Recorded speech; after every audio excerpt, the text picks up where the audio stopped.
অবশেষে অপেক্ষার অবসান।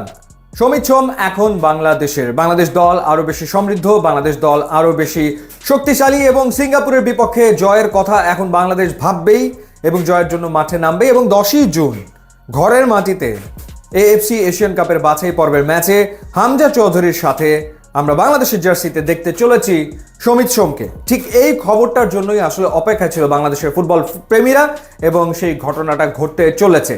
ফাইনাল যে স্টেজটা বাকি ছিল, অর্থাৎ ফিফার প্লেয়ার্স স্টেটাস কমিটির ছাড়পত্র, সেটাও পাওয়া গেছে এবং অবিশ্বাস্য দ্রুততায় সেই ছাড়পত্র পাওয়া গেছে।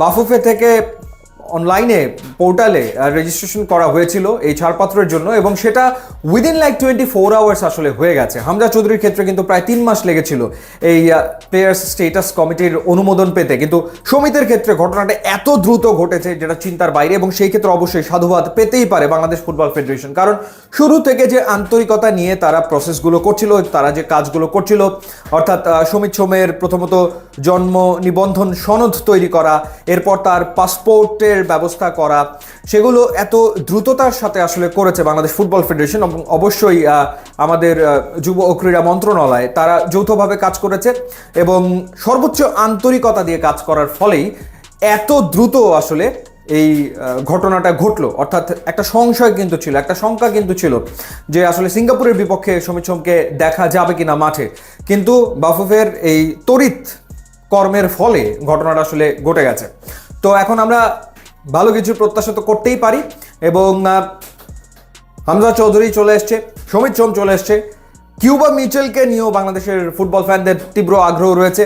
ফাহমিদুলকে যেটা ধারণা করছি যে অবশ্যই ক্যাম্পে তো ডাকা হবেই, খেলানো হবে কি হবে না সেটা তো আসলে কোচ হাবিয়ার কাবরেরার উপরে নির্ভর করছে, বাট তিনি আসবেন এবং ডেফিনেটলি তিনি ক্যাম্পে থাকছেন।